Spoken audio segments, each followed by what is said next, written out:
বাইদেউ নমস্কাৰ। নমস্কাৰ। মই প্ৰথম খবৰৰ মিনহাজে ক'লো। হয়।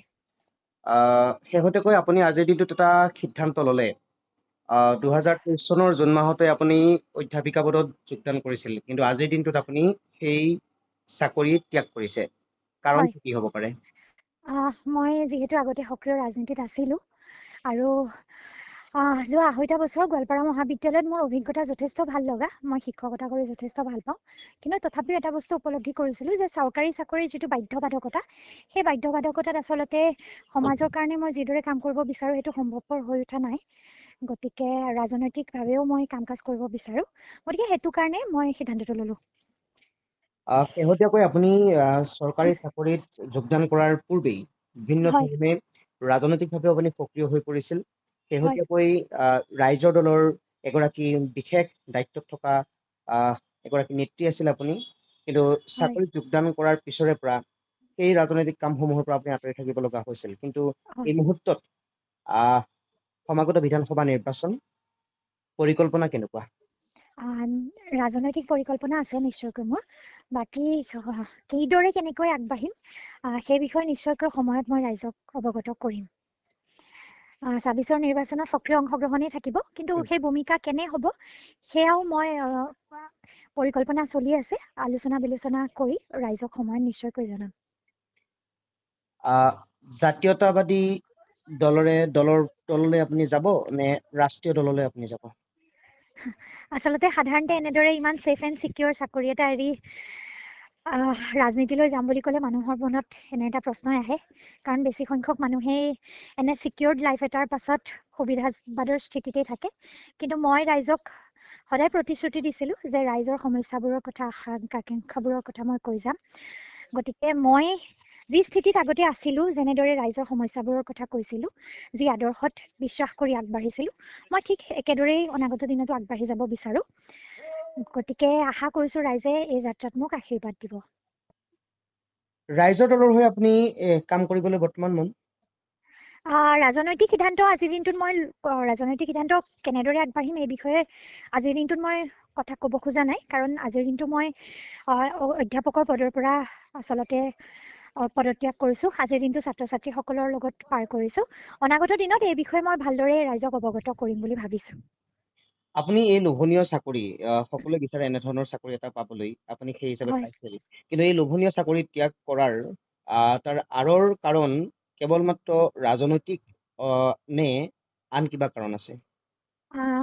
ৰাজনৈতিক সামাজিক কাৰণ আচলতে।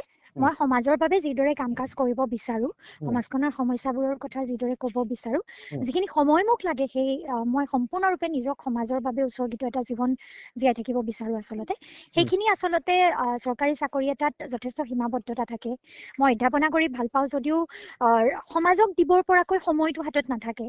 আৰু আচলতে চৰকাৰী চাকৰিত যথেষ্ট নিয়ম নীতিও থাকে, যাৰ বাবে মই যিদৰে কাম কাজ কৰিব বিচাৰোঁ সেইখিনিও সম্ভৱপৰ হৈ নুঠে। গতিকে সামাজিক আৰু ৰাজনৈতিক বুলিয়ে মই ক'ব বিচাৰোঁ। আপুনি ভাবেনে এই সিদ্ধান্তই আপোনাক অনাগত দিনত আগুৱাই লৈ যোৱাত সহায় কৰিব? সেইটো ৰাইজে নিৰ্ণয় কৰিব। ৰাইজে কিদৰে মোৰ এই সিদ্ধান্তটো গ্ৰহণ কৰে, অনাগত দিনত মোৰ কাম কাজখিনিক ৰাইজে কিদৰে গ্ৰহণ কৰে। মই আজিৰ দিনটোত এটা ৰিস্ক লৈছোঁ, জীৱনৰ চূড়ান্ত ৰিস্ক। গতিকে এইটো ৰিস্কৰ পাছত মই মোৰ কৰিবলগীয়াখিনি কৰি যাম। মই নিজৰ 100% দি কাম কাজ কৰিম। বাকী অনাগত দিনত ৰাইজে মোক কিদৰে গ্ৰহণ কৰে সেইটোৱে নিৰ্ণয় কৰিব মই মোৰ এই সিদ্ধান্তটোৰ পাছত সফল হওঁ নে নহওঁ। যিহেতুকে আপুনি এই চাকৰি ত্যাগ কৰাৰ আঁৰৰ কাৰণ ৰাজনৈতিক সামাজিক বুলি ক'লে, হয়। সেই সুযোগতে মই আপোনাক সুধিব বিচাৰো, বৰ্তমান প্ৰেক্ষাপটৰ ৰাজনৈতিক ক্ষেত্ৰখনক লৈ আপোনাৰ বিশেষ মন্তব্যটো কি হ'ব? এই ব্যৱস্থাটো পৰিৱৰ্তন হ'ব লাগিব আচলতে। বৰ্তমান ৰাজনৈতিক প্ৰেক্ষাপটটো একদম অৰ্থ সৰ্বস্ব ধৰ্মীয় মেৰুকৰণৰ এটা প্ৰেক্ষাপট হৈ আছে। অৰ্থ সৰ্বস্ব ৰাজনীতি, ভোট বেংকৰ ৰাজনীতি।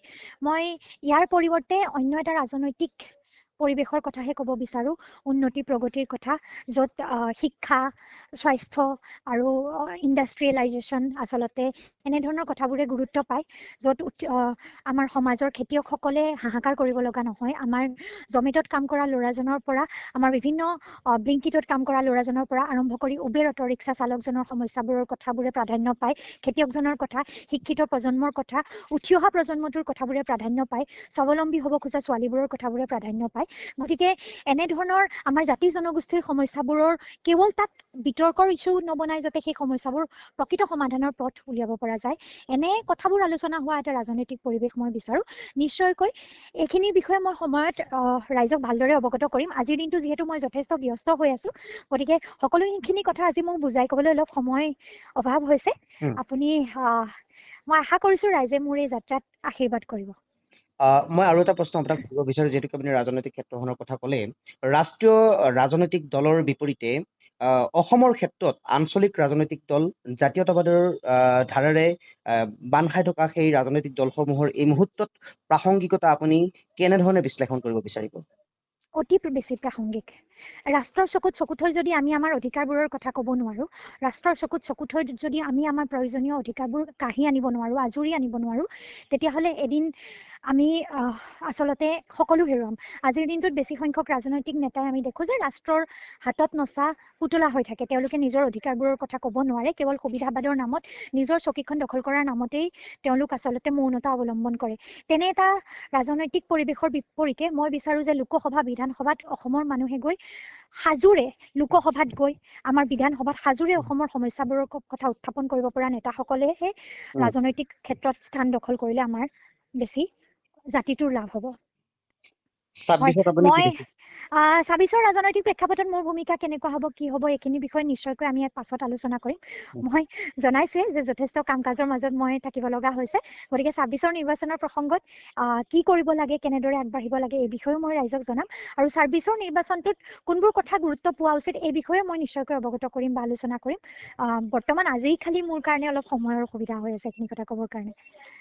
নিশ্চয়কৈ ধন্যবাদ জ্ঞাপন কৰিছো বাইদেউ, আপুনি এই সময় আমাক দিয়াৰ বাবে। হয়, ধন্যবাদ। ধন্যবাদ।